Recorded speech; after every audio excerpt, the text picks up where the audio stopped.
I'd like to call to order the regular council afternoon meeting of Monday, January 23rd, 2023. This meeting is being recorded live and is streaming on the District of Summerland YouTube channel. All representations to council, written or verbal, will form part of the public record and be available to the public for viewing electronically or as a written record. Deputy Corporate Officer, any late items? No late items. So if I could get approval of the agenda. Councillor Betts, Councillor Peak, all in favor? That carries. And the consent agenda, would anybody like to remove any item from the consent agenda? Councillor Patton? Thank you, Your Worship. I would like to pull out the EV charger report, please, if I may. Okay, so that will go down to item number 9. Items removed. And then if I could get any other items removed? Okay, so if I could get a motion to adopt the consent agenda. Councillor Patton, Councillor Peak, all in favor? That carries. Delegation. We have the RDUS budget. Mr. Safino. Thank you, Mayor.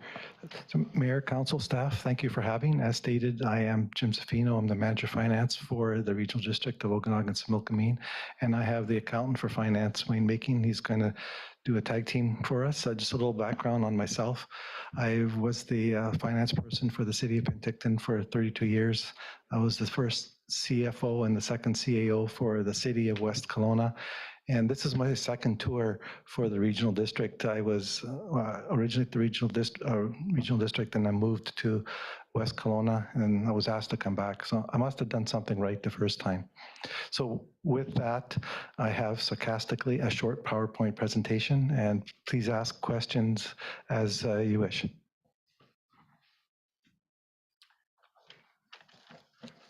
So hi, I'm Wayne Making from the Regional District, and I'm just going to go through the differences between a regional district and municipality. Yeah, okay, each regional district is a corporation formed by the Lieutenant Governor in Council by letters patent. The letters patent, they describe the area in which the regional district is, and the power of the regional district is vested in a board of directors. There are 20 members on the board. 9 are elected from each electoral area, and then 6 are from the municipalities, which are appointed by each municipality. Parliamentary procedures dictate that each member would bring their local perspective to the table, but the regional district is paramount, which I forgot to switch, sorry. The regional districts are not taxing authorities. The board of directors sets a budget, then the requisition of funds to be raised are from taxation through the province.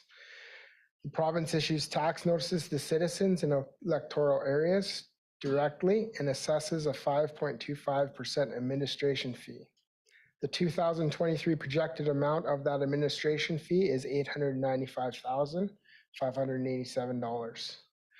The province issues tax notices to citizens in the incorporated communities receiving regional district services through the municipality. Again, regional districts do not tax municipalities, but the survey of taxes on behalf of the RDOS. Shared services are often cross jurisdictional lines, but taxes are assessed so that each property owner pays the same amount for the service, regardless of the geographic boundary. Regional district taxes are based on the service, not the location. Some district services are legislated, like 911 communications, solid waste management. Most, though, are by choice and created only with the approval of those receiving the service. Regional district is different than a municipality. Normally municipalities have 3 to 5 budgets, which are like general, water, and sewer. Where the regional district, we have 162 separate services that all require their own budgets. And that way, by separating the budgets, only those who participate in the service will pay for that service. The budget launched in 2023. The process was baseline operational budgets with contract increases to maintain the service level that have already been assessed. The change request for programs and service level budget changes to the committee and board, and the budgets includes approved change requests. So we do some budget workshops in November and December, and then we do public consultation, which is happening right now. And the budget must be approved by March 31st. Some of the regional services can be seen here.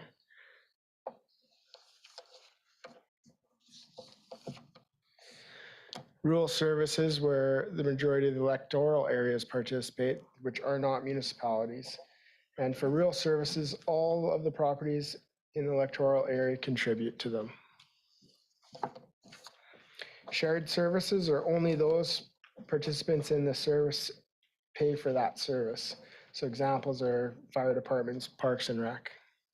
Local services were only defined by a group of properties within the electoral area participate. For those services, only the properties within the area contribute. So examples again are fire protection and water services. So we start building the budget in August, and we have a five-year plan with 4 years forecasted. So things such as full-time equivalents or supplemental requests come forward as a program request change. These change requests detail the new and different items to identify the costs for now and in the future. The board considers each change request, and if approved, it gets added to the draft budget. This process ensures that the board is aware of the new budget and the recurring expenditures for that request.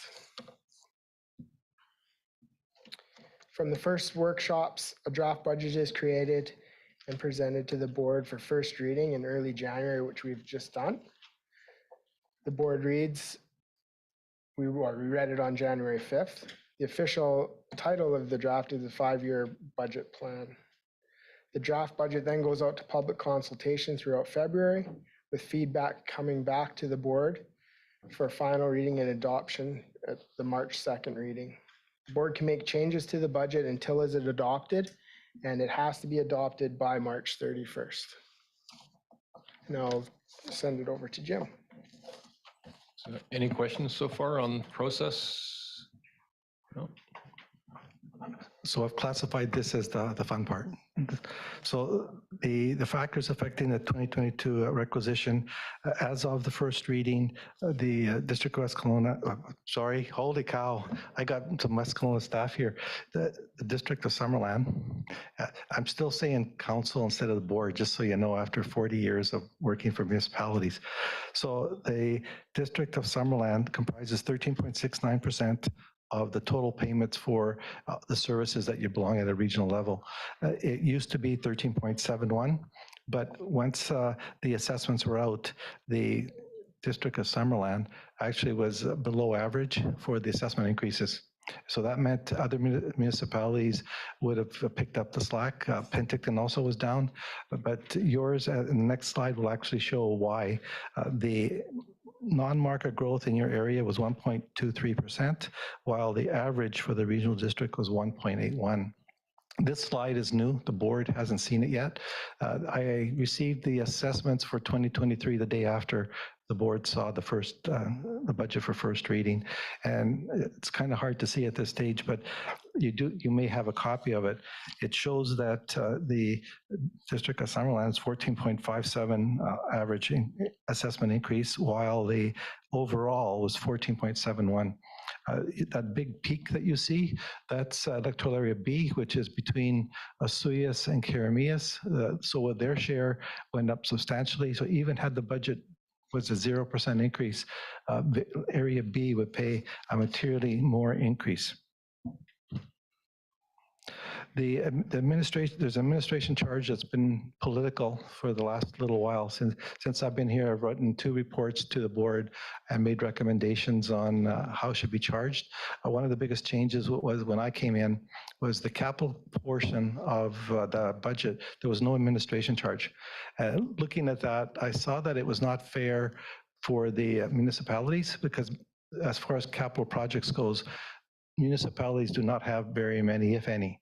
There are capital projects that you pay into, but it's a benefit for all. And in a little while, you'll see some capital projects that I say the district has some benefit in it, and the taxpayers that live in the Summerland area are also regional districts and are paid into it.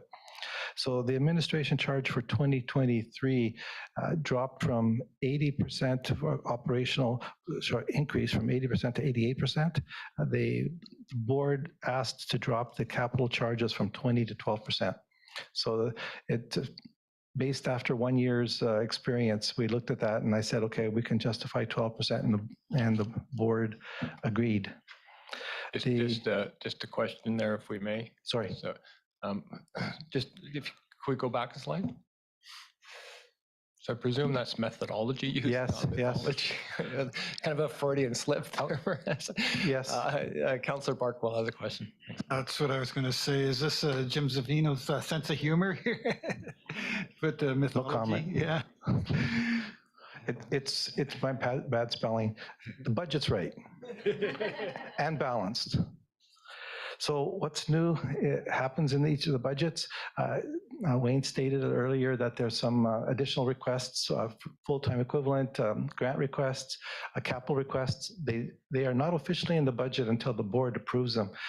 Since I've been here, we've added some controls where managers now have to fill in budget, not just add dollars for budget. They have to do a business plan that shows what the consequences are for a capital project being accepted. So for instance, in Naramata, 2 years ago or last year, they wanted to buy a park. They did.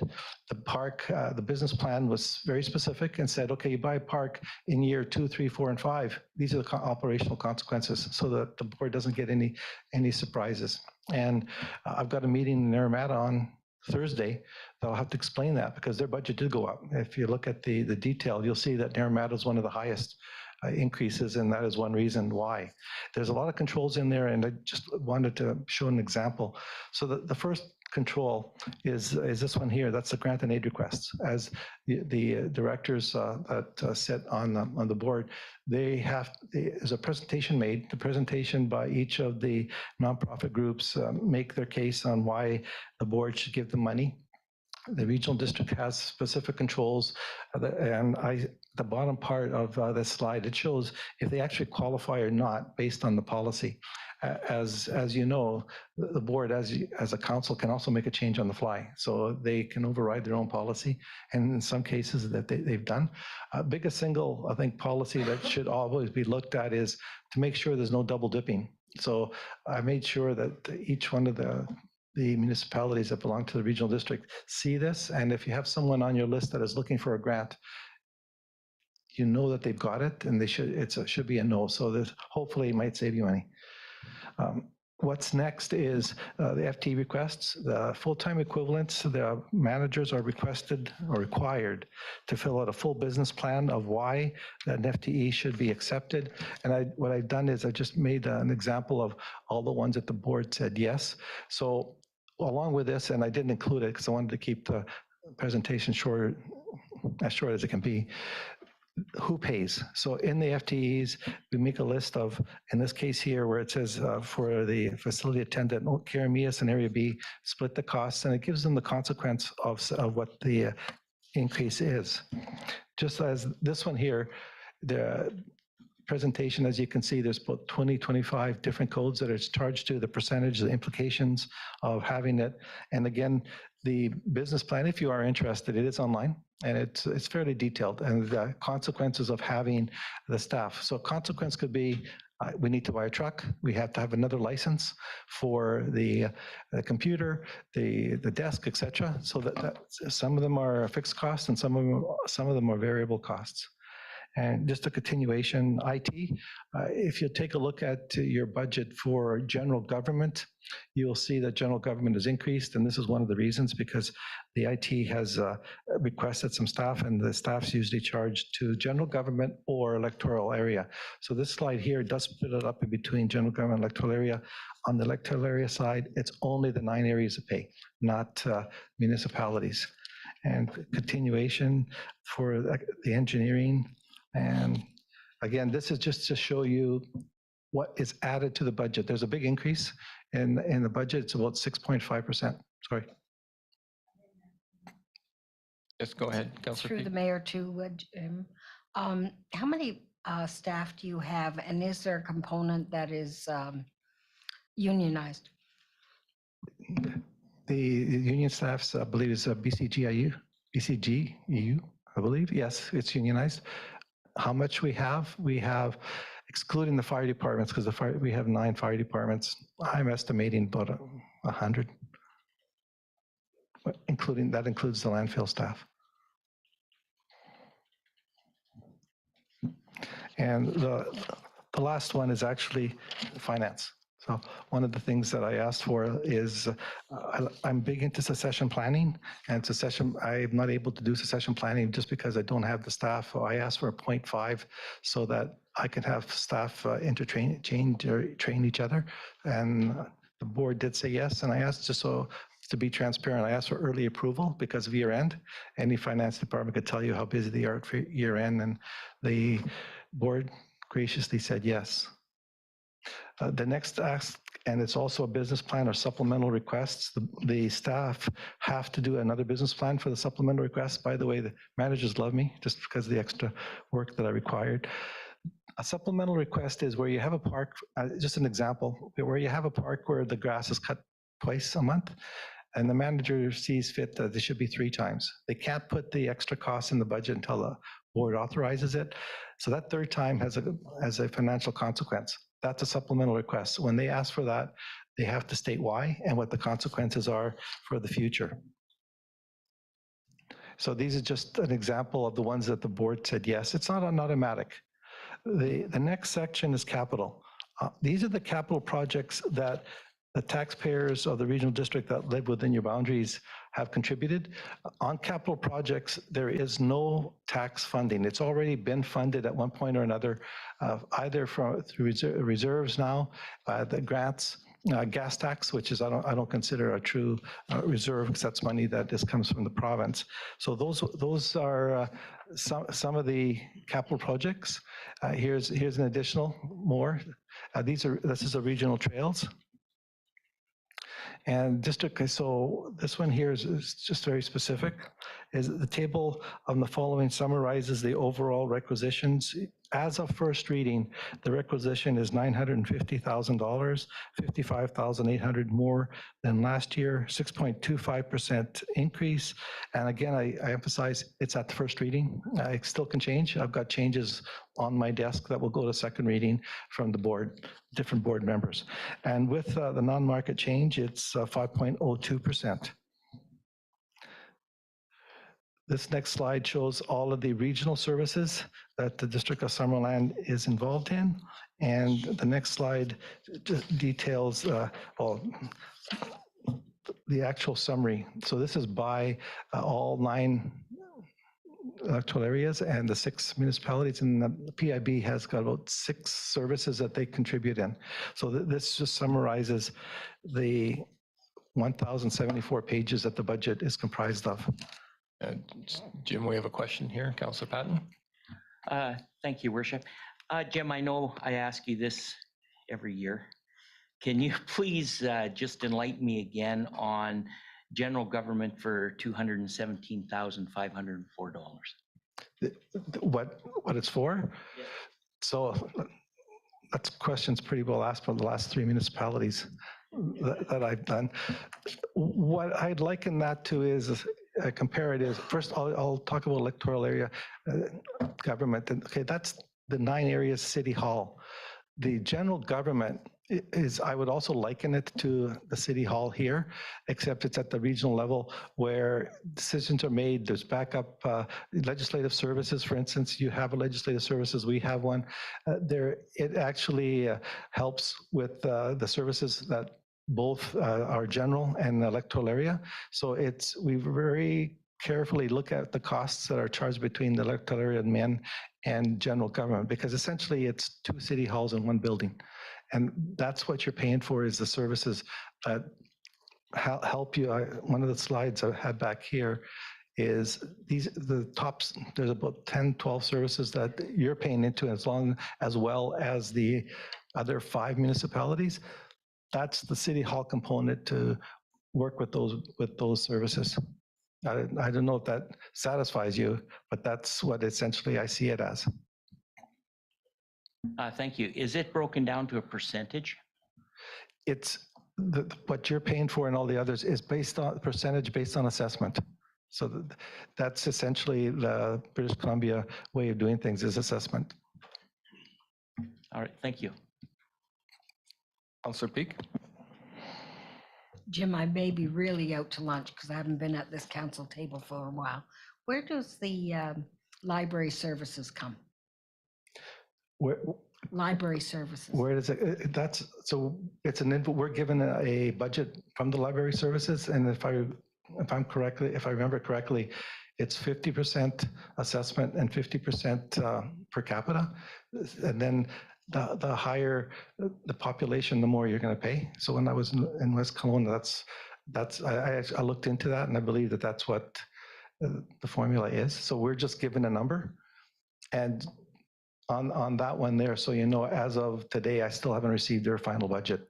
So that is my best guess right now, because I had to put something in. Okay, I didn't see it here. Can you tell me where I look for it here, or do I have to go online? No, it's, I may have missed it, you know, when you're busy looking at a lot of detail. But doesn't library services come directly to us? It doesn't, it's only the It- rural areas that go through there. yes, it's the rural areas. Sorry, it's the rural areas. You would have to pay. I was just looking at it. Yes, that's the same formula for everyone, but you'd be paying directly. You bypass us. Thank you both, because I had no recollection. So thank you, Mayor. Thank you. So the next slide. One more, Councillor Barkwell. Thank you, Mr. Mayor. A couple of questions on what Summerland contributes to. There's regional trails, nearly $60,000. How is that used in Summerland? Is that the amount spent on the part of the KVR that's within the boundaries of Summerland? Or? Okay, to be honest, it doesn't necessarily have to be used in Summerland. It's a regional trail. The expenses could be incurred in Oliver, Suyas, and Penticton. It could be here. So the manager of the corporate services determines the operational budget for the whole area. And if there's any lease costs, for instance, that the board authorized some lease costs for some of the trails, you're paying into that. So it's the same question Penticton asked, and it's not something we can say, this is an X amount of money of that was spent here. You're paying for the regional, it's like a regional park. And so how is our contribution determined? Is it based on population? Or? No, again, it's based on assessment. So on value. Okay, so there's a total budget, and then we all contribute based on our. That one slide I stated earlier, where your percentage dropped just that much, Yeah, right. that's an important number, because the lower it drops, the less you pay. So I imagine it's basically the same answer for the solid waste management plan. I mean, Yeah. I don't know what we're doing as far as solid waste management, what our involvement has been and what we're getting for that 30,000. So solid waste management is a legal requirement from the province that everybody has to pay into. And it's something that actually, I would think it's an advantage that you have, because you don't want your neighbors having something that's gonna not meet your needs and have something negative for the district. So that's why it's a requirement from the province that it's done at a regional level.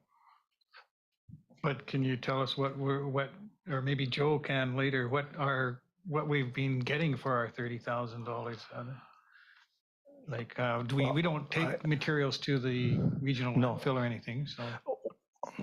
Joe might be able to help you, but I can come back with that. I'm not the engineer.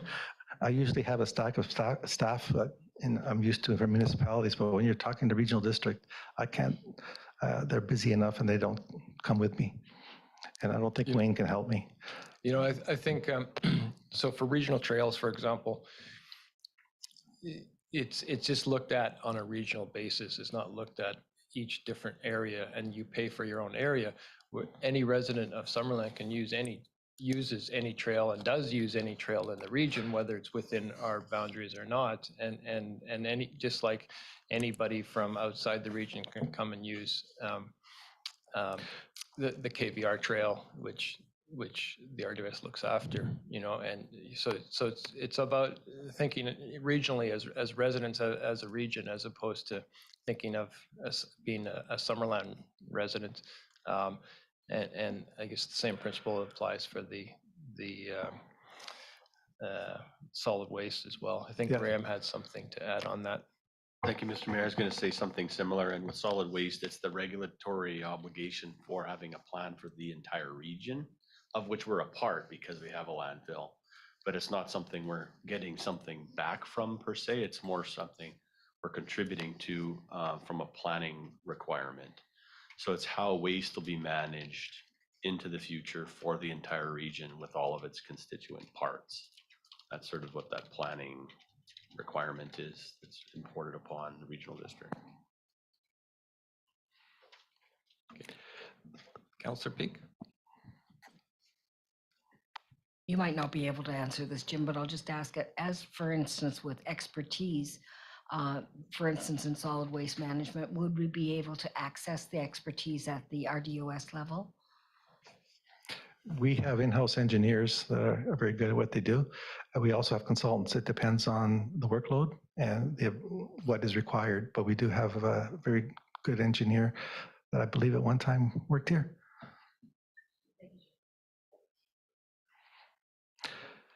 So the next slide essentially shows the tax requisition that each of and there's 16, the 9, 6 municipalities and PIB, so there's 16 different participants. It shows that District of Summerland is the 5th highest the 5th lowest in paying for the tax requisition.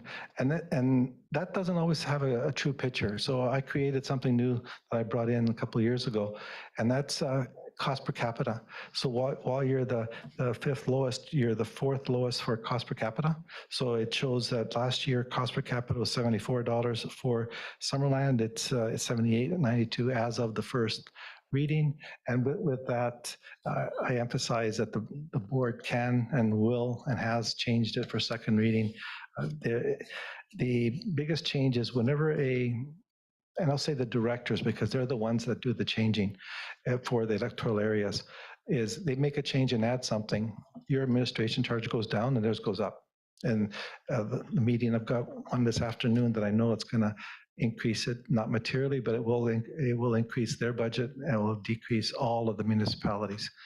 So with that, this is where you can contact me. All information that I receive goes to the board. Any concerns, any issues, where there's a service level doesn't meet expectations, where the service level should increase, decrease, if the reserves are proper or not, that comes to me and then the board receives it. As of today, and this is my second week of doing presentations, I have not got one question or issue. I will have more than likely starting after the next meeting. So I'm here available for questions. I do have one other thing that I do want to discuss. The board read the first and second reading for the hospital. The hospital budget was done in a way that it was previously not using non-market value. And with using the non-market growth, it actually should be a negative 1.81. It was described as having a zero increase. And as far as the dollars we're asking for the hospital, it is the same tax amount this year as it was last year. However, I will be discussing with the board that once you implement the non-market growth factor, it's actually a 1.81% decrease, and that if the board can actually increase the budget and enter it into reserves by $168,000 and still keep it at a zero increase, taking into account municipalities do use non-market growth, and you can use that as your finance person can say, is you can increase reserves, decrease services, or decrease taxes. And I'm going to be asking the board for which one of the three they want for the hospital. As far as the regional district's concerned, the 9 electoral area directors are all using the non-market growth to reduce taxes. And I'm finished. Okay, thank you. Any questions? I think maybe we exhausted our supply of questions. So. Then I think we're good. Thank you, Mr. Savino. Thank you for having me. Okay. We now have a public comment opportunity for items pertaining to the agenda. If anybody would like to come up, Mr. Thistlewood, if you could just state your name and civic address.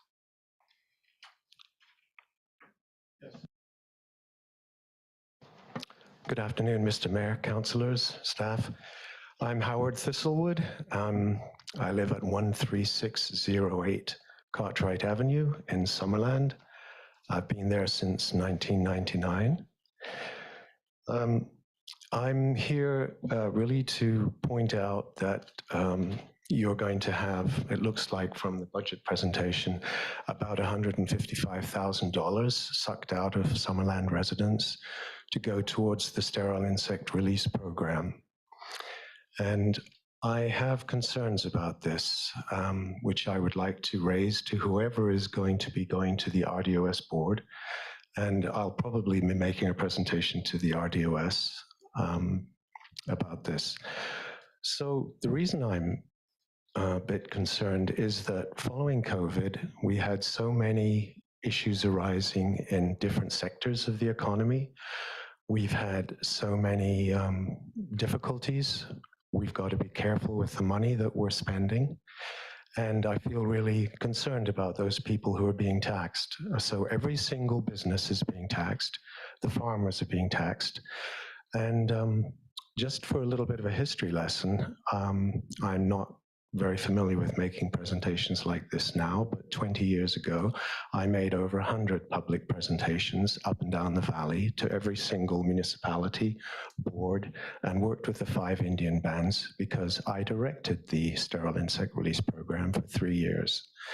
I directed it at a time when the program was having great difficulty. It really should have been shut down. It wasn't working, and we changed it to a program that was working. It was given a social license by all these agencies and municipalities and Indian bands to operate, to continue to be taxed under the special legislation introduced in 1989, 35 years ago, only under certain conditions, that it would work in a certain way to benefit the entire fruit industry. In 2019, in late 2019, a scientific study reviewed 25 years of the sterile insect release program and concluded that there wasn't evidence that it was meeting its goals anymore. And as a taxpayer, I've been following and trying to figure out what is going on with the program. So I looked at the RDOS board website, and I did a search on sterile insect release, and I can find hardly anything. I looked at the Okanagan OKSIR.org website for the program itself, and all of the results that are given end at about 2015. They just don't show what they've been doing since 2015. If you care to look at the results for Summerland last year, and I charge every RDOS director to look at the results for their area, you will see that they really are not succeeding at what they're doing right now. And I charge the board with having to do some sort of review as to why they're operating and the way that they're operating. We had to do that review in 1999 to 2000. We had to meet with all of the stakeholders and say, why are we doing this? Why are we taxing $3 to $4 million a year from the residents for this one program? And at the present time, the changes since 2000, we've had a cherry industry arise, we've had grape industry arise, we've had a huge reduction in the apple acreage by half, and yet you continue to support a program that's primarily working for apple growers, and it isn't working very well. I think you should have a full review, not just handpick people that support the program, but a 360-degree review, which we had in 2000 to 2001, involving a variety of stakeholders, and that should be completed before the next time that RDOS come and ask for continued funding. One doesn't ask, in financial circles, one doesn't ask an investor to put money into something that they don't understand. And yet, very few of the people on the boards of the regional districts, the municipalities, understand the SIR program. They're relying on expert advice. In 2015, there was an international review of the program that was very favorable to the program. It didn't include any critics, and it concluded that so many changes needed to be made that there must be another review in 2016. That review has never happened. They've operated for 7 years, $4 million a year without that technical review that was required. So we don't have the municipalities able to understand what's going on. We don't have a technical review, and yet we're still asking for money from all the residents. I don't think that's right. Mr. Thistle, I have to cut you off now. Sorry about that. Yep. I can help you. I'll help you connect with the RDOS. We can talk about that. And I think it'd be worth pursuing with the regional district. Does anybody on council have any questions for Ms. Thistlewood? No. Councillor Barkwell. Yeah.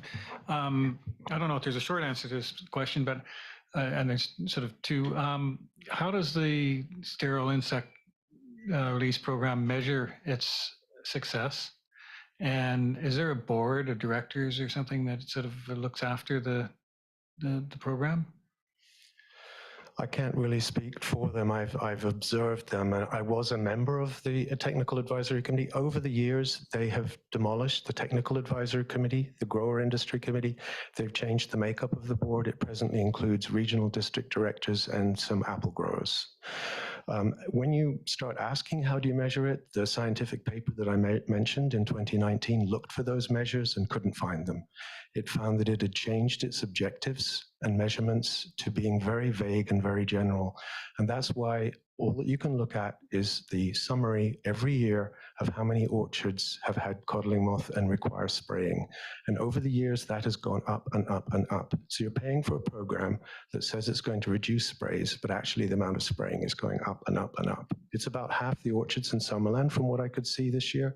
It's almost all the orchards in Oliver and Osoyoos. It's few of the orchards in Karamias. But there's no measure, there's no objective measure right now that's being conducted. Okay, thank you. We'll talk. We'll take it to the RDOS. Thank you. Okay, thank you. Anyone else? Public comments? We'll move on to the business items. Recreation Center project update. CEO Stad? Yeah, thank you, Mr. Mayor. So we're here today with an update and some advice. The update is to do with some questions that council had asked back in December about specific costs and peripheral costs associated with the rec center project. So we have that. We'll have a presentation from our community services director, Laurie Mullen. But we also have some advice, which is that council should consider waiting on the referendum until we know the results of that $6 million grant that we're hoping for. We had been sort of hopeful we would hear by now, but we haven't. Now it's looking like it's probably more a springtime kind of horizon before we'll find out the results of that. And we really need to know about that $6 million in order to prepare a proper financial plan for council and ultimately referendum questions. So it's our advice that we would defer that referendum time from spring. But I'll turn it over to our director for a little bit more detail on this.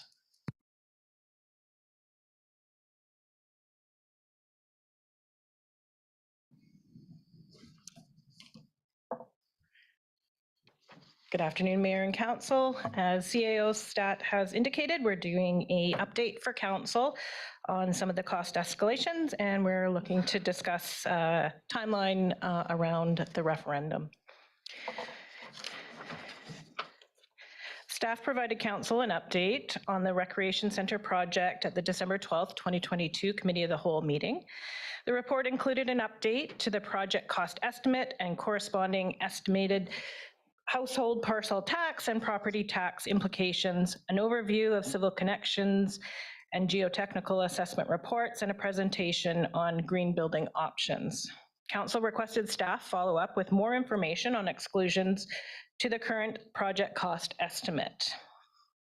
The following slides outline identified cost exclusions, which staff have investigated further, and I'll quickly speak to each item. GST is 100% recoverable from the federal government, therefore no financial impact to the district. As the preferred site location is on district land, there are no additional costs for land or associated taxes and legal fees.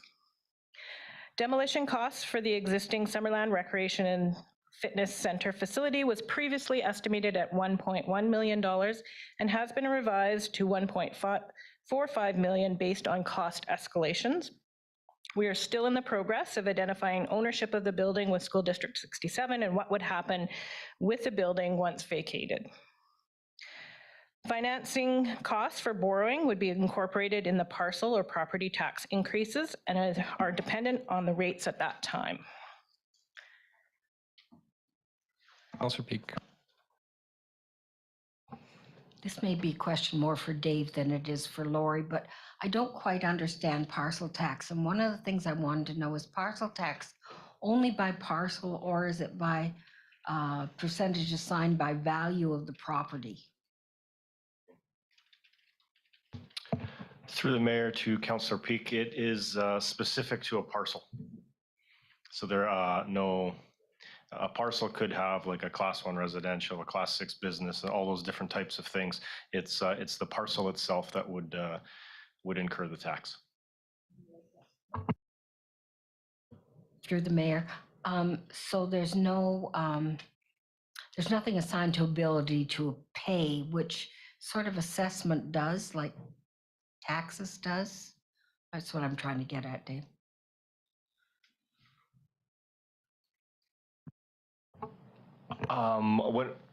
In terms of a parcel tax, parcel taxes don't look at the types of structures or businesses on those parcels. It's strictly one parcel gets that one tax. So there's no, you could have a $20 million building on a parcel and you could have a $100,000 building on a parcel, and they would both say that pay the exact same amount if we were to go to the parcel tax route. Whereas the property tax route takes into account those dollar values and the assessments, and that $100,000 property would pay far less than that $20 million property. Mr. Mayor, you can use both to be able to get to costing. Through the mayor, yes. Councillor Betts. Thank you, Mr. Mayor. To follow up with that question, were we able to get the information on parcel tax in regarding condo buildings, if that would be one parcel tax or per owned unit? So through the mayor, it's again based on how BC Assessment deems those properties. So if a condo unit has its own PID number, or I can't even remember what that means actually, personal identification number, then it would each individual condo unit would be assessed that parcel tax. However, if it was just one apartment building per se, and there was only one PID, then there would only be one parcel tax.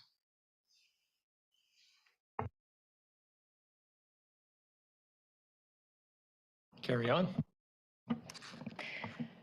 So on the line of development cost charges, based on the estimated gross area of the proposed recreation center, this has been calculated to be just over $80,000.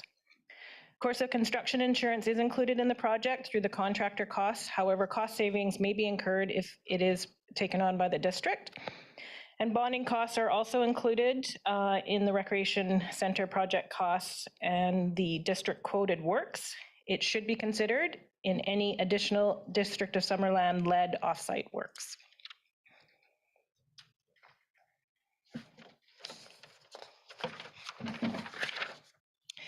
The LTA cost consultants added 2 new disclaimers in their cost estimates around potential delays due to supply chain issues and civil orders, as well as future unknown effects on materials pricing due to international trade, disputes, embargoes, and tariffs due to the impacts of COVID-19. They have noted that these concerns have been easing and may not be applicable. The preliminary geotechnical assessment indicated that the site appears well suited from a geotechnical engineering perspective for the proposed recreation center building. Thus, ground improvement work or special foundations should not be required.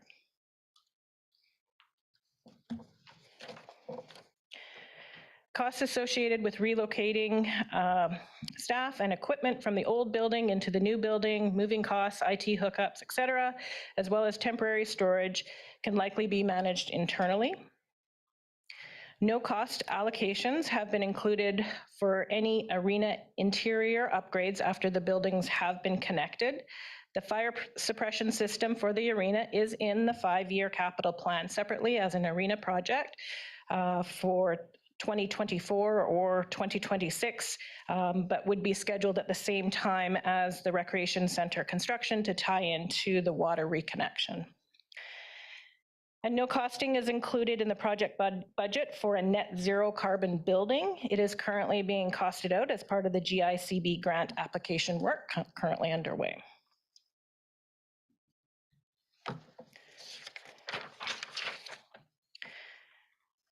The LTA cost consultants have indicated an estimate of 1.25% project cost increase for every 3 months the schedule is delayed, which equates to just over $600,000 every quarter. The Public Works Department costed out Jubilee Road frontage upgrades for curb, gutter, and sidewalks. Cost for the frontage of the arena site only is estimated at approximately $150,000, and to extend the sidewalk to Rosedale is estimated at an additional $315,000. Lori, just a sec, we have a question here. Councillor Patton. Thank you, Worship. Back to our last screen, Lori, where we talked about the net zero options. Can you please, to be determined up to $10 million for the construction costs if you were to go net zero, can you please just let me know again what that total grant fund that we were going for that we won't hear for in about a year? Through the mayor. What that grant is worth. Through the mayor. We don't know exactly. It's for the first, there's a percentage of 60% for the first 10 million, and then beyond that is 50% of the costs. It hasn't indicated to us what that maximum may be. So that's one of the questions that we have emailed out to the funders to find out, first of all, if a project of this magnitude will meets the requirements, as well as, up to how much would we be eligible to apply for. So we're hoping around 25 million, but we're still waiting to hear back. Excellent. Thank you so much.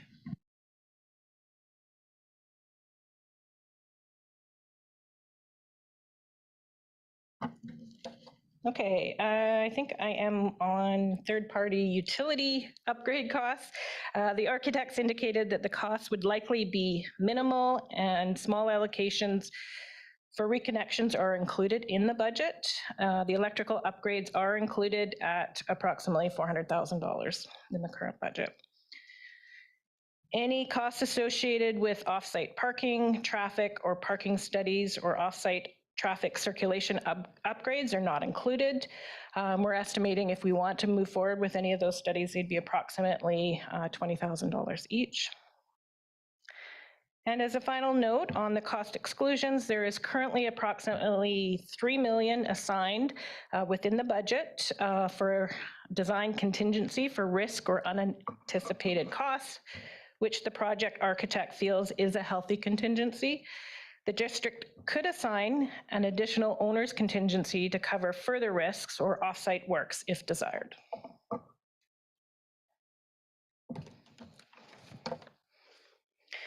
Shifting over to the proposed referendum, the project timeline has previously targeted spring 2023 to implement a referendum to obtain electoral approval. Staff are recommending waiting until the results of the district's application to the UBCM Strategic Priorities Fund for $6 million are announced prior to confirming a referendum process. This information impacts the amount of boring that would be required and the referendum question that would be asked. Staff would also provide council updated project funding strategies to consider at that time. The grant announcement is expected in the spring of 2023. Staff will continue working on obtaining the requirements to complete the application for the Green and Inclusive Community Buildings Grant, which is due on February 28th.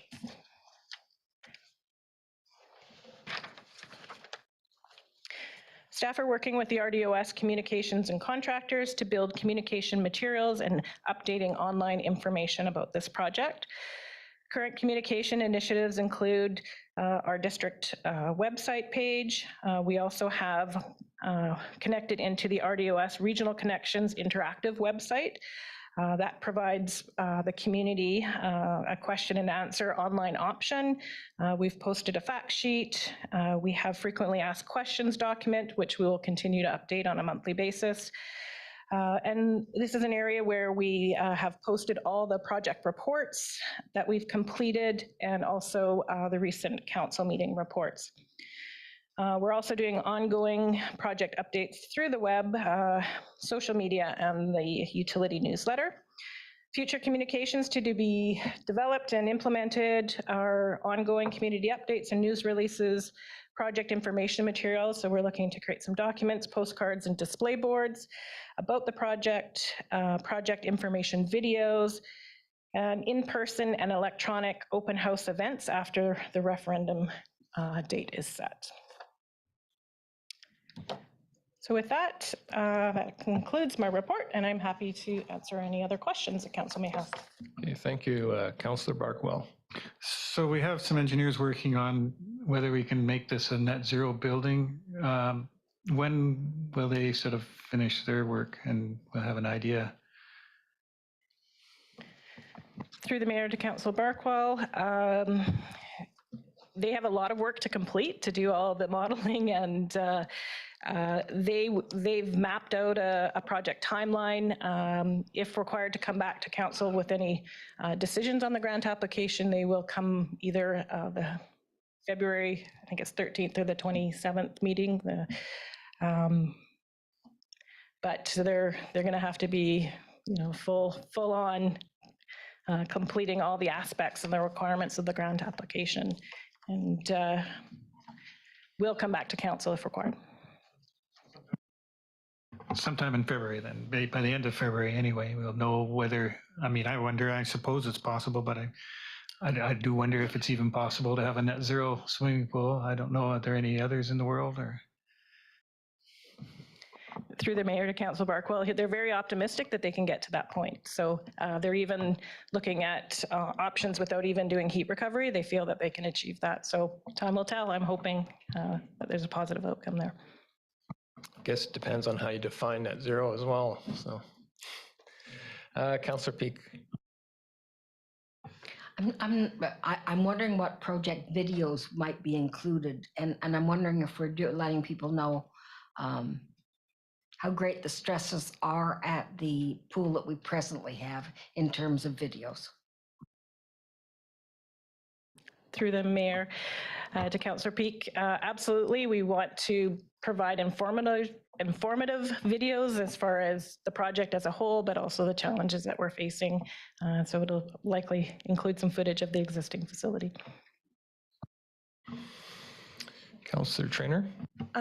When the Minister of Municipal Affairs was here last week, I talked to the Deputy Minister about the province supporting this grant application.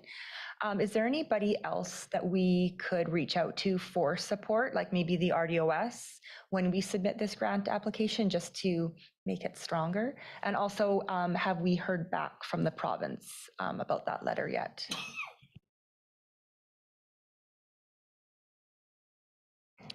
CO Stat?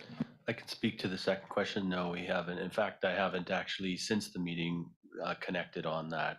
They know we want that letter. They're probably working it up, but I do have to make the formal request as well. So I'm the bottleneck on that one. But the first part, Lori, did you? Through the mayor to Deputy Mayor Trainer. Yes, we will be looking for letters of support. So the RDOS is a good one. Probably the school district as well. And from the previous grant app, the UBCM Strategic Priorities Fund grant, we did obtain letters of support for that. So we'll go back and try to get some additional ones. I'm just throwing this out there, but it might even be worthwhile to ask the city of Penticton for a letter of support, because they probably want us to have our own pool as opposed to sending our people down there. So that might be a place to look to. I just think we got to get, as many people on board with this project as possible. Thanks. I think the deputy mayor was wondering about, in terms of RDOS support, about whether we would include the RDOS in the referendum to participate in the funding of the project. I don't think he realized that there's not a large population in the rural Summerland area. I mean, we'd basically be talking about Falder, and my own view is it's not really worth the tax base of Falder to contributing to a project and participating in the referendum. It might be more. It might be cost more to to try and get them on board than the revenue you would get from it. But I think that's what the deputy minister was kind of suggesting, and I wonder if it's worth having that discussion with the Area F director, if there'd be interest there. It seems such a small amount, it might not be worth it.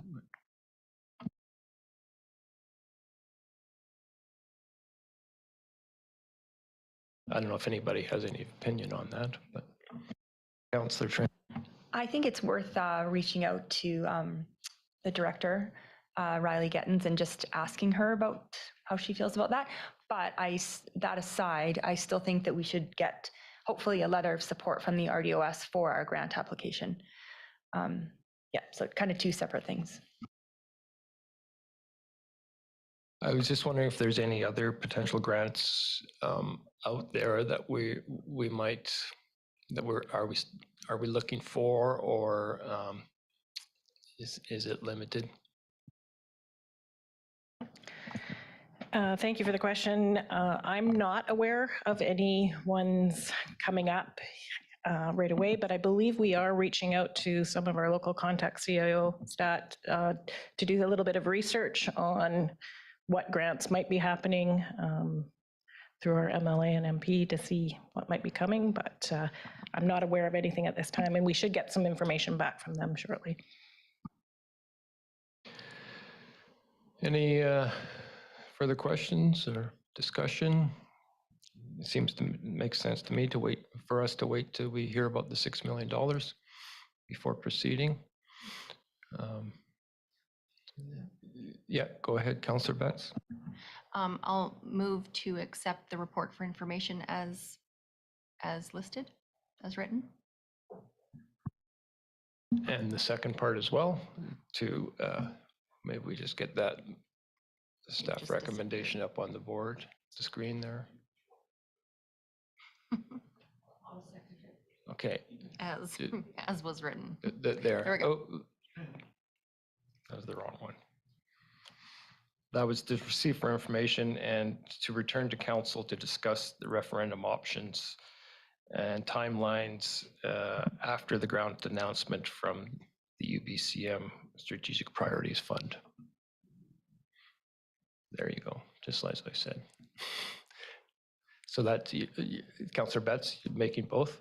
Yes, sir. Yeah, okay. And second, Councillor Peak. Okay, any discussion? Okay, I'll call the question. All in favor? And none opposed, that carries. Thank you, Ms. Mullen. We have a break here, but maybe we should, we've jumped ahead of ourselves here. We thought we'd have more discussion on the pool. We usually do. So maybe we can carry on to the next agenda item and have a break later. Okay, UBCM grant application for disaster risk reduction. Director of Works and Infrastructure.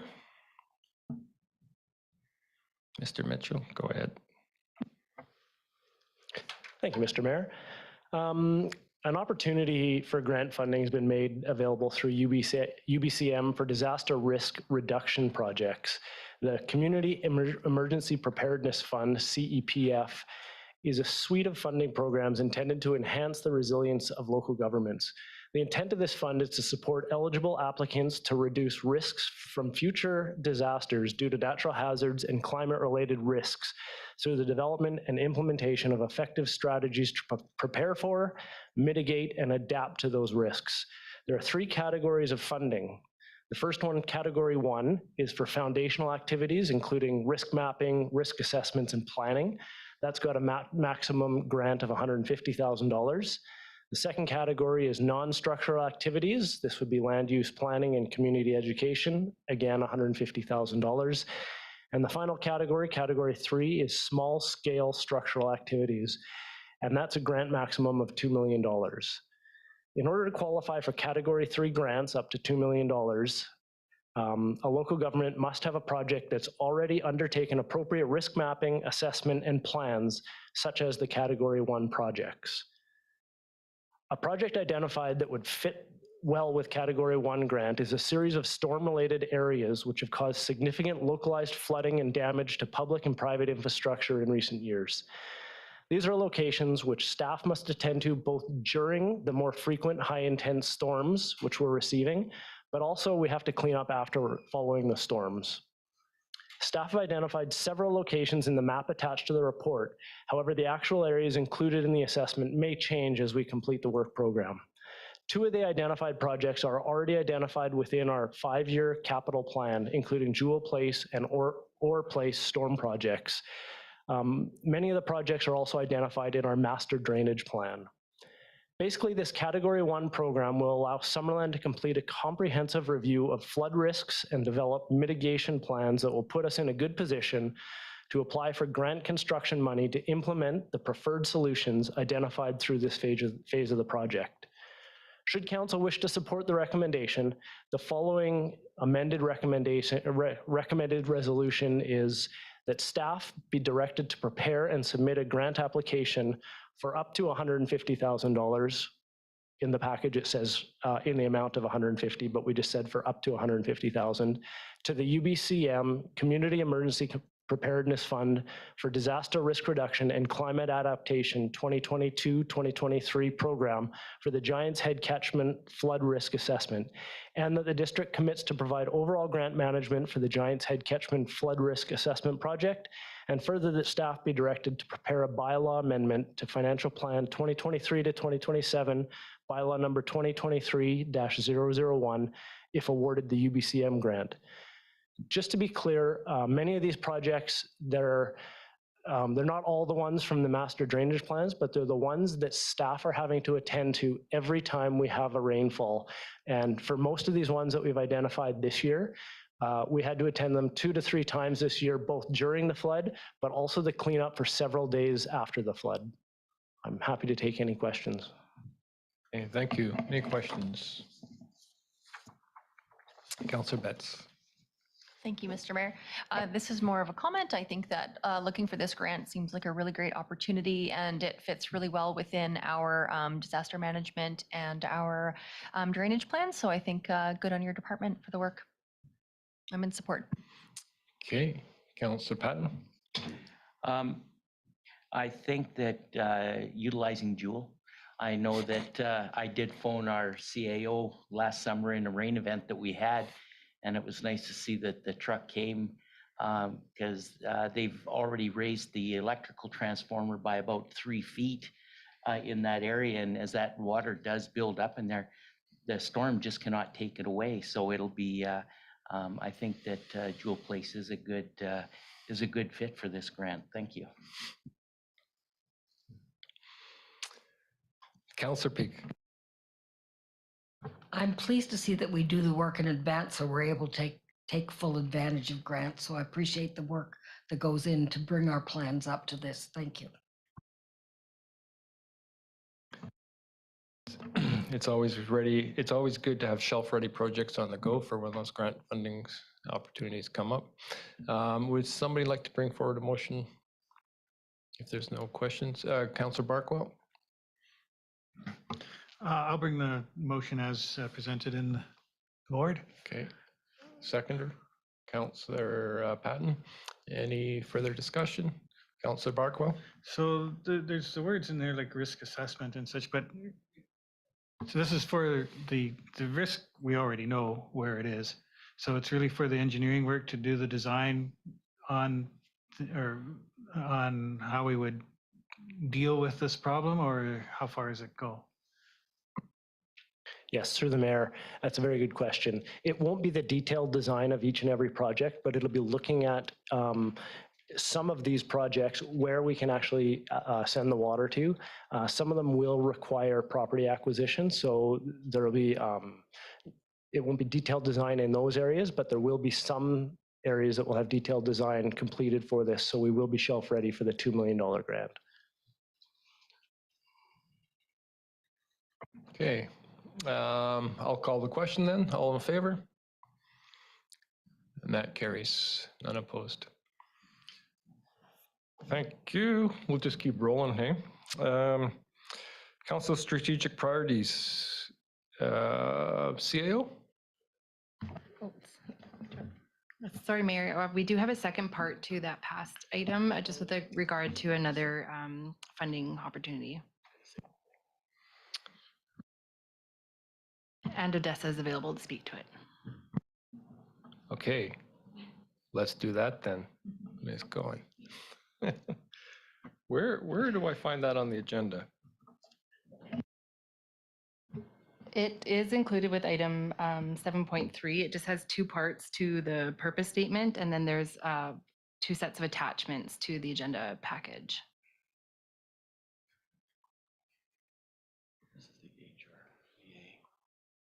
All right. Yeah. Thank you so much. Apologies for the confusion there. We know what we're doing here. So for this item, this is for the hazard risk and vulnerability assessment and the climate change risk assessment.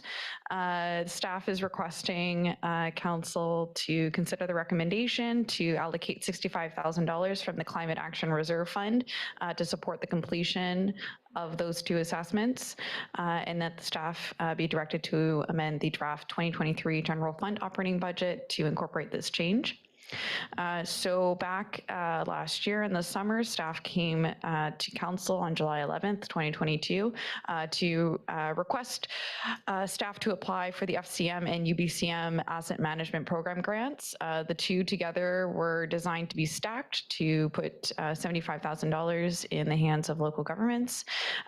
We applied for both of them, and unfortunately, we only received the one from UBCM for $25,000. I shouldn't say unfortunately, it was still a very fortunate circumstance under the 2 grants, but due to FCM's asset management program being over applied for, they weren't able to distribute and review all of the documents received.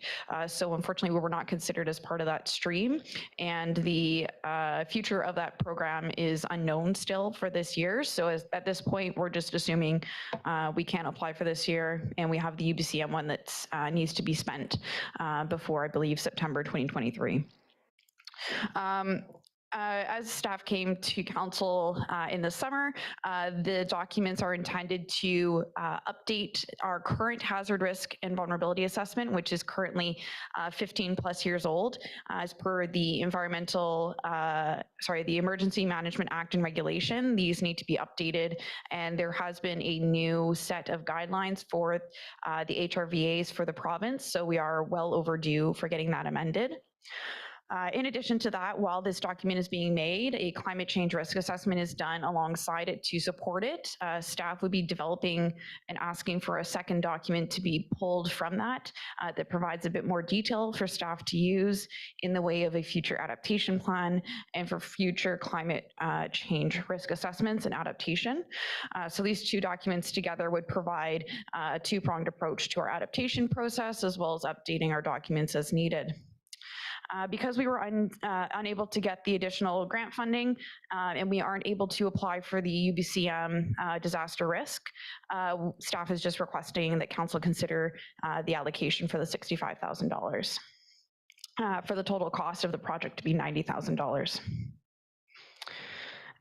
So yeah, that is all from my end. If you have any questions, I'm happy to answer them. Thank you. Any questions, council? Councillor Peak. I'll bring that motion forward if there are no questions. Okay. Seconder. Councillor Traynor. Any discussion? Councillor Patton. Thank you, Worship. I guess this question is to our Director of Finance. At an additional $65,000 out of that reserve, can you just inform me or enlighten me in regards where that would leave us, and if we are following policy in regards to pulling those amounts out? Through the mayor, I can definitely answer the first question in terms of the policy and the rules behind it. I think Odessa is probably the better one to speak to that. In terms of the reserve balance, we're estimating that at the end of 2022, we'll be at about $193,000 in that reserve. So taking $65,000 out of that would still be at about $130,000 in that grant available for other projects. And I think, Graham, you want to speak to the second part of that? Yeah, I can. Now I can. I Councillor. have a red light. If that's okay, Mr. Mayor. So yes, for clarity, it's an additional 50, total of 65. 15 had already been allocated in the original council decision. But the thought process on my part, this is one we could have went for the previous grant that we just talked about on the catch basin problems. But, you know, upon further analysis, we could go for the full 150 on that larger project. And so we did a bit of a flip-flop on this to say, okay, if we're going to go for the full 150 and we did get some grant money on this, how do we fund the remainder of this thing? Knowing this is important and there are regulatory requirements to add in that climate thinking. So council does have a policy. The policy suggests that it would be sort of up to 10% of whatever's in the fund normally that we would use for specific projects. But it is policy. And in fact, I think it's actually time to update that policy to a bit of a more of an adaptation focus rather than just emissions reduction anyways. And I mean, we're kind of advancing the next piece here now, but on the council priorities, one of the ones that council has spoke to in their priorities document is to take an adaptation focus for the climate plan. And so my thinking here is, you know, this is a good project. We do have the time limited grant funds. This sets us up for future opportunities on the grant basis as well. There's money in the fund. And so my recommendation is to use 65,000, understanding, you know, the policy parameters are being accepted for good reason, I think, in this context. And maybe what we do is in second step in the near future, we should actually bring back that policy of the climate change fund, the climate action reserve, to have some council discussion about what the future of that program should be in light of council's focus on adaptation now for climate as well as the emissions management. So we're trying to hit two birds with one stone for sure today on these projects. I just hate to lose that time limited grant money if we don't add some money from our own reserves on this. Thank you very much for the explanations. Councillor Betts. Thank you, Mr. Mayor. So I definitely understand the value of the time-sensitive grant funding, but the jump up from the 15,000 to now 50,000, is that correct? I'm less comfortable with. Just a question. I mean, are we able, with the information that we have now, to start moving towards additional adaptation projects with this kind of funding as compared to assessments?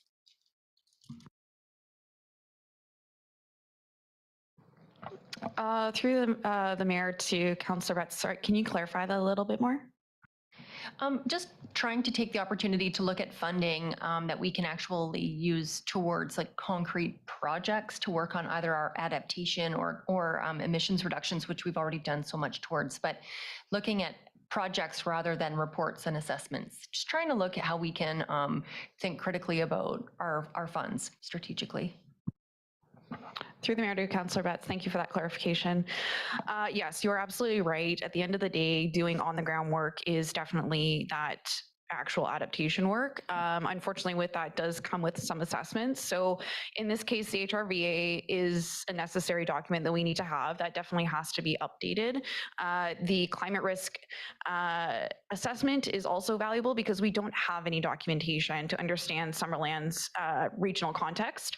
So we don't have enough information to confidently go out and apply for a project in many cases to actually know what we need to do and at what scale and in what phasing. So we do have some, like the stormwater management plan is a perfect example of a disaster risk reduction project, but there's a lot of data and information behind that because very often we have stormwater as being a high priority, but things like just baseline climate resilience, looking at our urban forests, looking at any of the wetlands or areas that we have here, it's a little less known.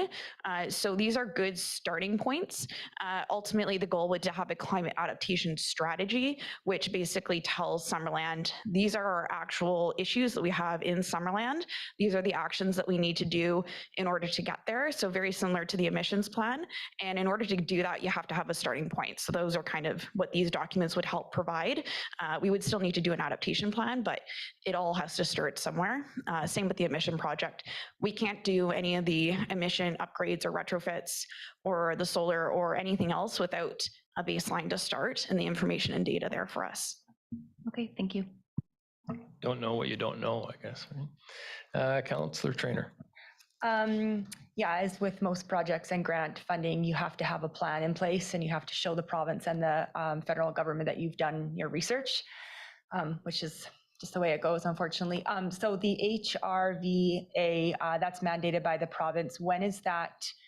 When does that have to be ready? Like when does Summerland need to submit its updated version? That's my first question. I have a second one after.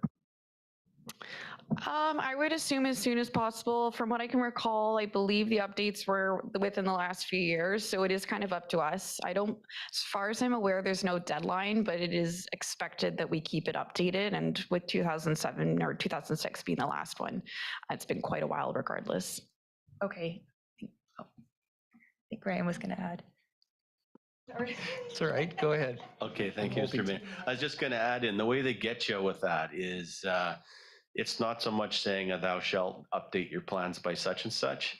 They'll frame their grant programs on projects to say, and of course you're including your updated HRVA.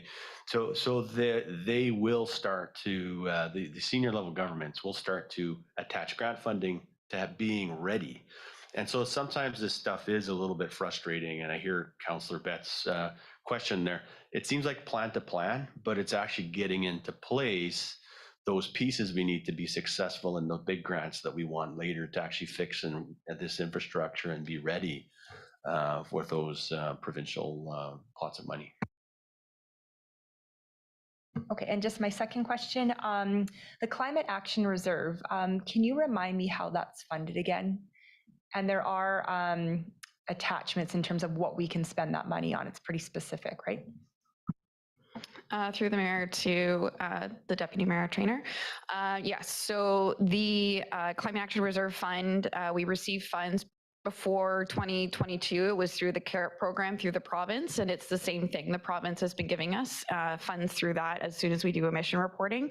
So last year we received our first new deposit, which was 121,000 plus. That's expected to be deposited annually up until 2025 when the province reviews the program and looks how the funds are distributed and used, et cetera. So this year, I don't know if it'll be August like it was last year, but we will be receiving 121,000 plus dollars. So that'll top it up. And then for the distribution, yes, there's 3 tiers. We have one, and again, this is all based off of the previous program, which was primarily corporate emission based. So the first tier was to do corporate based emission reduction projects, so direct ones that directly reduce. The second was things like this, where it's assessments and plans and education engagement, and that was about 10% maximum. And then the last tier was more for, what was the last tier? It was there was a third tier. I can't remember at the top of my head. Just reviewing the document, and I can't remember. But it was it was indirect. Oh yeah, it was indirect based projects. So if there's a project that has a primary goal, but it does indirectly provide some emission reduction, again at the corporate level, then those funds could also be provided as well. Councillor Peak. Thank you kindly, Your Worship. My question, my statement is, both when I've represented on council, but also been out of council, it doesn't matter where you live or how you see this, a lot of people criticize the fact that we keep doing research. We keep having to put this money out to discover more things, and we employ certain companies more than others, or that's their idea. And I'm wondering if there's an opportunity to use our communication strategy to educate our public that this kind of research is really needed, and we do need studies done by urban planning or whomever, because they think it's a tactic and we're just spending their money irrelevantly. So I think that's a communication piece that we could get a lot smarter on. And it might be in perpetuity that we continue to update that one. That's my thought. We'd have to do some research on getting a communication strategy, because we don't really have one. So, any further questions? Somebody'd like to bring a motion forward? Councillor Peak? Okay, second, Councillor Trainer. Any further discussion? I'll call the question. All in favor? And none opposed. Carries. Thank you.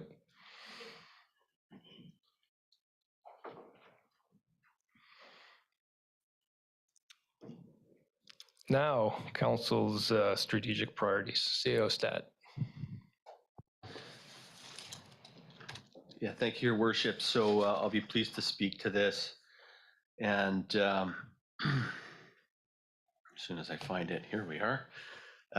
So the council priorities, they have been assembled by council. It's your priorities. Thank you for also including senior staff in your discussions. And really those conversations began shortly after the inaugural meeting on November 7th. A lot of work has gone into these. Some of them remain similar or same to previous priorities, but there has been significant changes and a lot of new and renewed focus on key areas. So the priorities, as you'll see in the attachment, indicate number 1, to protect and enhance core infrastructure and essential services. Number 2, an overarching priority is to provide good governance. Number 3, to provide an adaptable and affordable community. And certainly we just had some discussion on providing adaptable community. And also, fourth item here, key overarching priority is to enhance our quality of life. And as you can see in the document that's attached, each of those overarching priorities has a number of actions that are sort of bundled together. And there's departments identified that are going to own those accountabilities.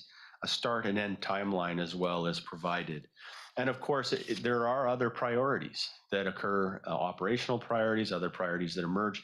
But this is very, very helpful to staff as we begin to formulate our own performance plans and start to structure the timeline and effort over the next 4 years. This helps us a lot to be guided as to what is the priority for council. And so this is before you today for final consideration and hopefully approval. And then we will ultimately include this into the performance plans of senior staff and down and into the priorities and work plans of other staff. So the whole organization will pivot to these council priorities. The other effort that will be undertaken is to communicate them. And that is through upcoming podcasts. So I think one of the inaugural podcasts where the mayor and perhaps deputy mayor will speak to these priorities, as well as the district website, Facebook posts, column in the Summerland Review, and the district newsletter, of course. Also, I would just say it's important that we convey council's priorities to all staff. And so we will be having an all-staff meeting in the beginning of March. And we'll be able to have some good conversations with staff about the council priorities and how the work will align to those things, and how also, of course, the budget that's been assigned for this year and future years and the rolling capital plan, et cetera, ties to these priorities. Finally, I'll just say in terms of reporting, we will be continuing the quarterly updates that we currently provide. That's in an open public meeting. And we do provide these updates to council and actually track the priorities to make sure they are continuing on in accordance with the timelines. This is not written in stone. So as time goes on, sometimes things happen where maybe we didn't get a certain grant or another issue comes up like a flood or a fire and certain priorities need to be juggled. We would be doing that with council in those meetings to understand, and sometimes what priority might need to come first, or if another priority needs to be added, what other things might slow down. So that is very much a living document. And so we will be continuing that quarterly reporting as we move into the upcoming year and future years. And with that, I'll open it up, I suppose, to any final council questions or conversations, and we'll take any further direction today, ultimately with the hope that we'll see resolution for these council priorities to be approved. Thank you. Thank you, CAO. Also, speaking of communication strategy, I guess maybe we should put a press release out. Might be useful. Yeah. Good idea. We can do that for sure. Any questions, discussion from council? Councillor Peak. Yeah, I'm glad we're going to begin to communicate these priorities, because I think council has really listened to the things through the election process that the public have spoken to us about. And this will be one of the first times that we're able to give them that we understand that feedback and are ready to act on it. Thank you. I think it's remarkable that we've got a strategic priority set so early in our term. I know other councils, they're just starting the process now, and we've completed it. And so I think that's kind of a testament to us being able to hit the ground running right after the election. We were able to just jump right into it. And so, yeah, I think well done for everybody. And it really, it's really designed to guide us over the next 4 years. And so we're ready to go. Yeah, well done. Councillor Traynor. I really like that we're doing the quarterly updates, because I think that way staff and the CAO can keep us updated on what's working in the plan and what's not. And if something's not working, I think that that's okay. Like, it's okay to change things and to be fluid and to, just keep the communication open between all of us, and being honest about that with the public. This is our guide, and guides change sometimes. So yeah, I really like the quarterly updates. I think they keep everybody on the same page, and we're all on the same team. So that's how I look at this. Councillor Barkwell? Thank you, Your Worship. I think that the public is going to look at pages 1 and 2 and say, well, that's nice. But look at pages 3 and 4 and see, okay, this is what we really is going to get done. And I don't know what you will put in the media release, but you know, I think the important part here is pages 3 and 4 and the dates and the targets for the quarters and the years that these particular concrete things will be accomplished. Okay, take that under advisement. Anyone else? Someone like to bring the motion forward? Councillor Betts to approve. Okay, Councillor Peak seconding. Any further discussion? Call the question. All in favor? And that carries. Should we just keep rolling here? Yeah, let's keep rolling. Okay, 7.5 OCP amendment for Lakeshore Drive South. That will be our Director of Development Services, presumably, no, our Deputy Corporate. Thank you, Mayor. This is for an administrative correction to official community plan amendment bylaw 2023-002. If you recall, this bylaw, along with a concurrent amendment to the zoning bylaw, went for first and second reading at the January 9th council meeting. At this meeting, there was also direction for staff to start scheduling the public hearing for February 13th. When we were preparing the bylaws for the public hearing agenda package, we noticed that there was an error with the text of the official community plan amendment bylaw. We do note that the staff report to council was correct, as well as the schedule that was attached to the official community plan amendment bylaw. However, within the bylaw itself, the text was missing for the actual land use designation change from, correct me if I'm wrong here, Brad, from low density residential to low density residential intensification. So we've now corrected that in the official community plan amendment bylaw. There is a red line version attached to your council package that shows the text change. Staff's recommendation is that second reading of the official community plan amendment bylaw 2023-002 be rescinded and that it be read a second time as amended. And this will be able to move the bylaws forward to public hearing without delay. Okay, thank you. Any questions? Straightforward enough. Somebody like to bring that forward? Councillor Betts, Councillor Patton, any discussion? I'll call the question. All in favor? That carries. There's no bylaws for adoption. Item 9, that is removed from the consent agenda. That would be the IR energy update. And did you just want to speak to it, Councillor Patton, or did you want staff to introduce? CO Stat. Pleased to do that. Thank you, Your Worship. Yeah, this is just a bit of a report card, an update in terms of our charging infrastructure, but also our solar panel performance. Some of our facilities, we like to bring these back to council from time to time, just so you can monitor progress. As you'll see, there's a significant increase since the units have been rolled out, and we are seeing a lot more uptake, and dependent on location. So some of the interesting things I see in here is it does appear that, you know, as I look through some of the time data and some of the use data, people in some of the downtown locations seem to want to use the chargers near Memorial in the summertime where they're closer to amenities, and maybe in the wintertime a little bit more over towards the highway where they might just be rolling through. But in any case, we're seeing a lot of use, and even our own sort of visual experience here at Municipal Hall, we're seeing regular charging occurring at even this location.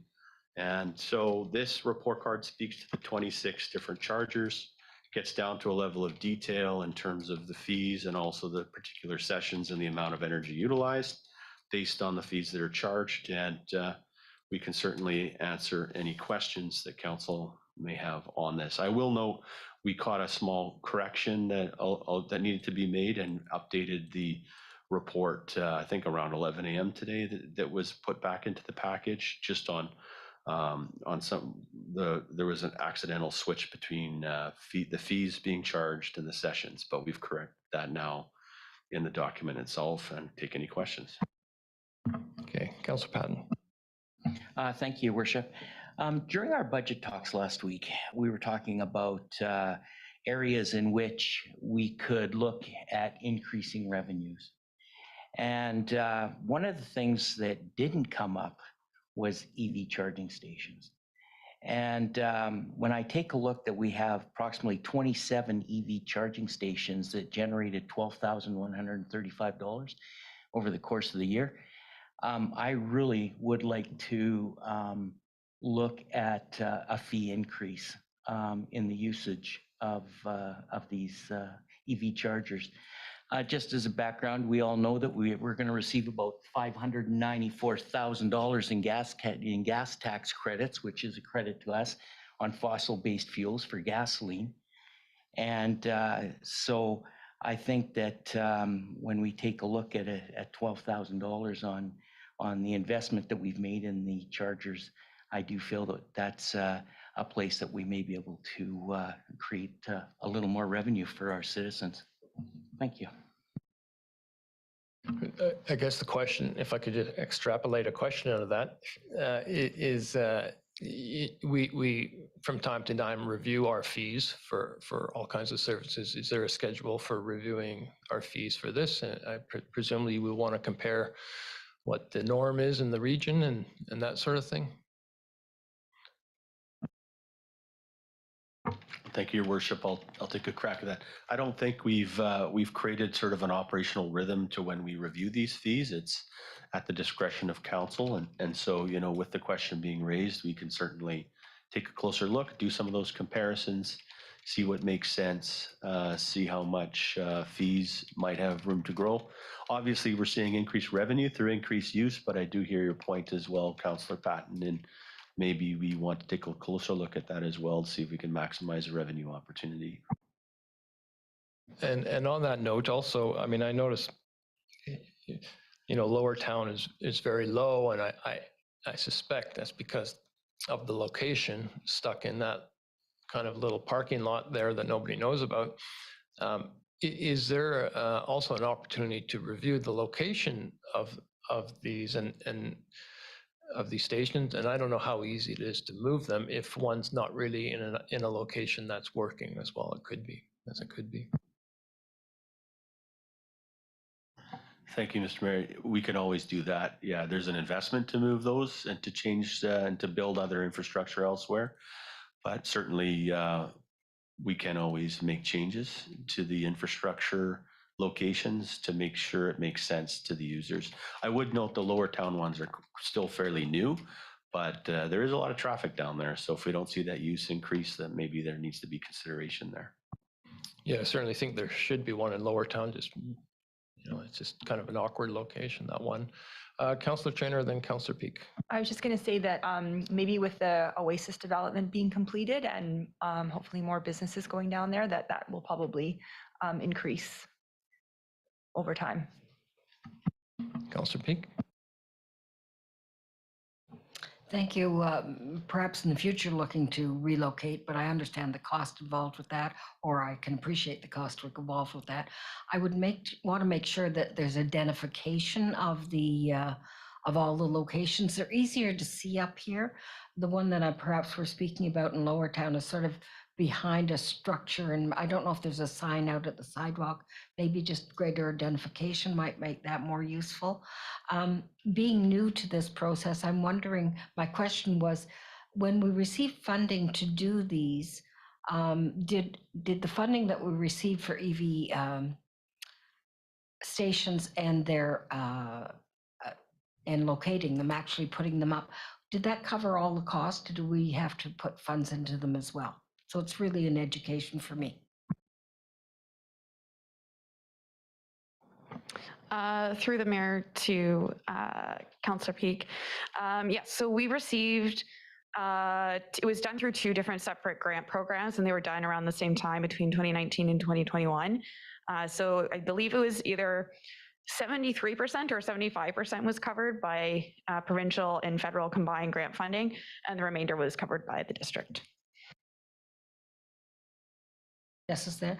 Yeah, I don't quite understand the difference between the types of chargers. Some of them are faster than others.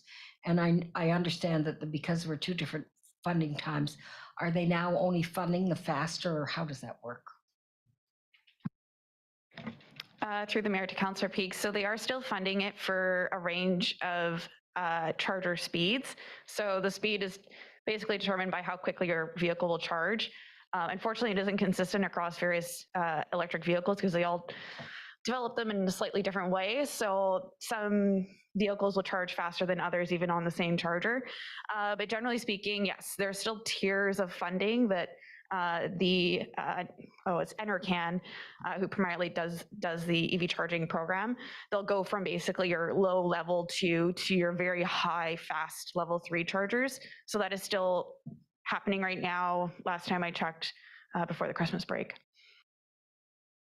If I remember correctly, we needed to get the funding for level 2 charges. We had to take some level 3 chargers, so that's why we have the level 3 chargers as well. So one further thing, when we get the annual report cards in the future, would we be able to get include previous years so we can just see the progress over the years?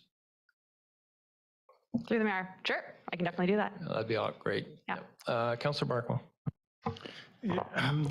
Thank you, Your Worship. I was looking at page 1 here, and it says total fees in the year received was $12,135. But if you look at each of the locations, it doesn't, and the amounts for each of the locations in that those little boxes there, it doesn't come up to anywhere near $12,000. For example, it says downtown, the 7.5 kilowatt ones are $171. The 50 $203. What's the proper total? Through the chair, there might be, you might be looking at the old one, but the current one, but that was the issue, is that the fees and the sessions were accidentally swapped in the original document. And so the new version should have the correct fees. The numbers were switched? Yeah, so the way the data was organized, unfortunately, got just switched around. So for downtown area west, it should be $448 of fees and 171 sessions for the 7.5 kilowatt. And then for the 50 kilowatt, it should be $2,000.43 and 63 fees and 203 sessions. So I don't know if you're looking at the current one or. It must be didn't update or something, I guess. Okay, yeah. So whatever version was handed out earlier this morning, I'm not sure. Yeah, but it's been updated. Yeah. I'll try again. Councillor Patton. Thank you, Worship. Odessa, the $12,135 in fees, what was the cost of our electrical charges?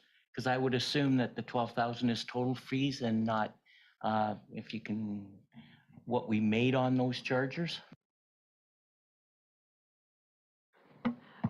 So the charging fees are based off of what's charged out to the customers who use it. Then we also have a transaction fee that we get from Flow. So the final amount that we get, so the revenue versus the cost, is slightly different. That's just meant to show how much we were getting back from customers. Okay, we're good. I think we might have to bring, is there a motion in there? Just to receive for information. If somebody could bring that forward. Councillor Patton. Thank you, Worship. Is there, can we have staff look at options for us to maybe do fee increases on these? Or to check surrounding areas or to? Sure. Fee review? Yes, please. That could be a separate motion, I guess. Okay, so we'll bring forward for information first. Second, Councillor Peak, all in favor to receive, and that carries. And then Councillor Patton, you want to bring forward a motion to review the fees? Thank you, Worship. Yeah, I would like to put forward a motion that staff prepare a report in regards if a fee increase is feasible on the EV stations in Summerland. Okay, second, Councillor Peak, any discussion on that motion on the fee review? I'll call the question. All in favor? And that carries, none opposed. Okay, moving along. My mayor's report. So council strategic priorities were finalized at a committee of the whole meeting on January 12th and just brought forward now for our formal approval. With our priorities in hand, council was able to get straight into budget deliberations last Tuesday and Wednesday. Given the inflationary pressures that are making everyone's lives difficult this year, council had some tough decisions to make. We made some cuts and deferrals, and in the end, we were able to produce a draft budget that keeps property tax increases to less than 4% this year. We'll now be seeking public input and comment on the draft budget before bringing it to a future council meeting for further discussion and adoption. The draft will soon be posted on the district website, and it will be presented at a public open house on Thursday, February 2nd. CO Stat will provide further details of the open house in his report upcoming. As has been reported, the Deputy Mayor and I hosted the new Municipal Affairs Minister, Ann Kang, on a visit to Summerland last Monday. We spoke to the Minister about our strategic priorities, including our aging infrastructure, affordable housing, the primary health care, and our plans to go to referendum to build a new recreation center. Seeing is believing, as they say, so we took the minister on a tour of downtown, including a stop at the existing swimming pool. After trying out Justin Cripps's bobsled, the minister entered the aquatic center and saw firsthand a community hub that was buzzing with activity. She also saw black globs of muck leaking from the ceiling, uprooted floor tiles, leaking pipes, corroded control panels, and an aged out HVAC system.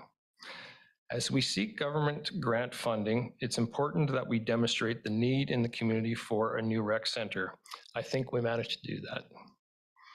It's not every day a government minister drops into Summerland for a visit, and I thank the minister for reaching out to us. The minister spoke about her desire to establish relationships and partnerships with municipalities, and I think she was sincere. Building an adaptable and affordable community, as is one of our strategic priorities, encompasses both increasing housing supply and protecting the environment. The two need to go together. An example of that is the Lake House development in Trout Creek, where the developer is undertaking work to protect and restore the riparian area alongside Gartrell Trail.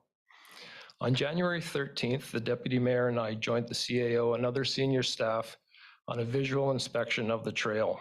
We were accompanied by the developer and the qualified environmental professional who showed us where invasive trees like Russian olive, Siberian elm, and black locust had been removed. He also showed us where thinning had occurred to help the growing of existing cottonwoods and where new native vegetation and trees will be planted.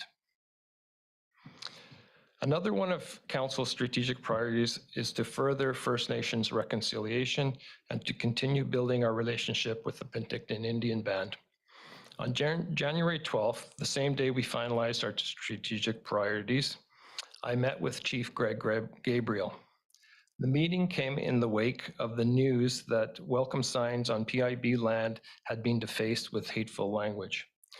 I told Chief Gabriel that such racist acts were in contrary to our community values, and we stood in solidarity to condemn them. It was mainly a get-to-know-each-other meeting with no set agenda. However, we did agree to schedule a joint meeting of our two councils for some time in the near future, so we look forward to that. When we speak of reconciliation, we also need to think of the Métis. The final report of the Truth and Reconciliation Commission speaks about the historic lack of relationship and recognition of the Métis and how that still permeates today. Over the Christmas break, I met with Jamie Keith, leader of the South Okanagan Métis, who also happens to be a resident of Summerland. Ms. Keith told me there are about 70 people of historic Métis Nation ancestry living here in Summerland. We'd agreed we'd work on an opportunity for council to meet with the Summerland Métis so we can start to establish that relationship. The Truth and Reconciliation Commission also talks about the need for continuous learning about Indigenous peoples. And with that in mind, last Thursday evening, I attended a Zoom panel discussion organized by the University of the Fraser Valley, where First Nations and municipal leaders shared their experiences of Indigenous and local government relationships. It's always useful to hear the learnings of those who've gone before you.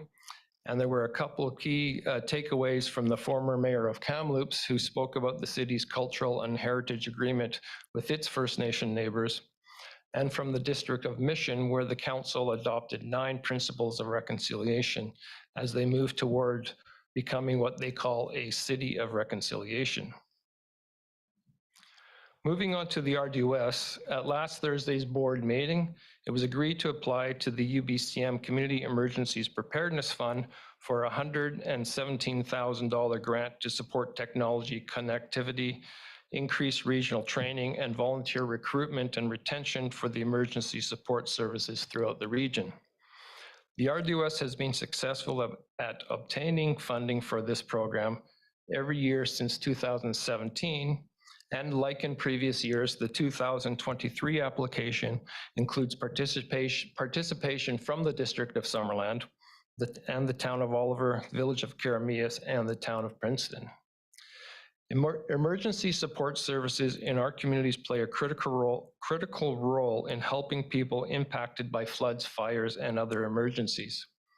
Coordinating the training of the different emergency support groups helps to ensure services are consistent throughout the region, and it also helps build a spirit of collaboration that's needed for emergency response.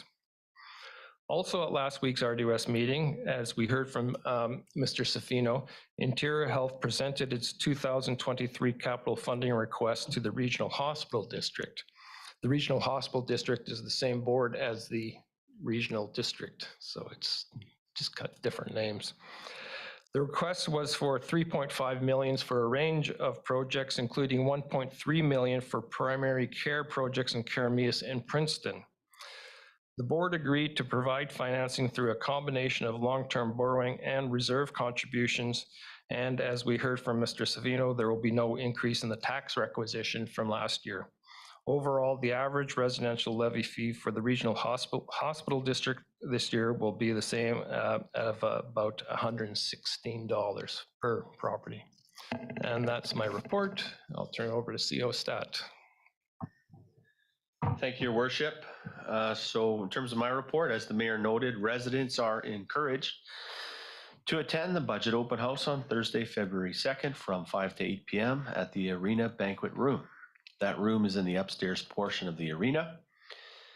I wanted to share a few more details on what is planned for that evening. From 5 p.m. to 6:30 p.m., there will be displays and informal discussions with council and staff, with staff showcasing their departments with interesting materials, answering questions about programs and services, and talking about how the money allocated in the budget supports the work being done. From 6:30 to 7:30, there will be a formal presentation by a very special guest, Mr. Dave Svetlichny, our finance director over there. Mr. Svetlichny will detail the budget recommendations and the proposed 2023 property tax revenue increase of 3.76%. I would note that this 3.76% increase includes the 2.12 portion, the 2.12% portion for Giants Head Road improvements. And that's already received approval from residents through the alternative approval process. So in terms of the operational budget increase, the tax increase for the operational budget pressures aside from the Giants Head Road is only 1.64% proposed for the 2023 year. To wrap up the evening from 7:30 to 8 p.m., there will be opportunity to follow up with any questions and further interaction with staff and council. And we really would like to hear what input and ideas residents have about the budget and on any other topic as well. Municipal finances can certainly be a complicated thing and also overwhelming. So we are doing our best to help folks understand the operations and finances of the District of Summerland. And so we really hope that everyone can come out who can make it. Also, just a reminder that pets are required to have a license within the district, and the due date to get a license is January 31st, and the cost is $50 for spayed and neutered animals and $60 for unspayed and unneutered animals. Note there's also a $10 late fee. And with that, I conclude my report. Okay, thank you. Any questions for either the CEO or myself? No? Okay, any councillor reports? No? No? Okay. So we'll move on to a public media comment period. Mr. Bessler, just state your name and civic address for the record, please. Hi, Council. Brad Besler, 18816 Garnet Valley Road. First question, is there a firm timeline on when the pier is going to be repaired? We have a grant application for that we're waiting to hear on. So it might be closed all summer?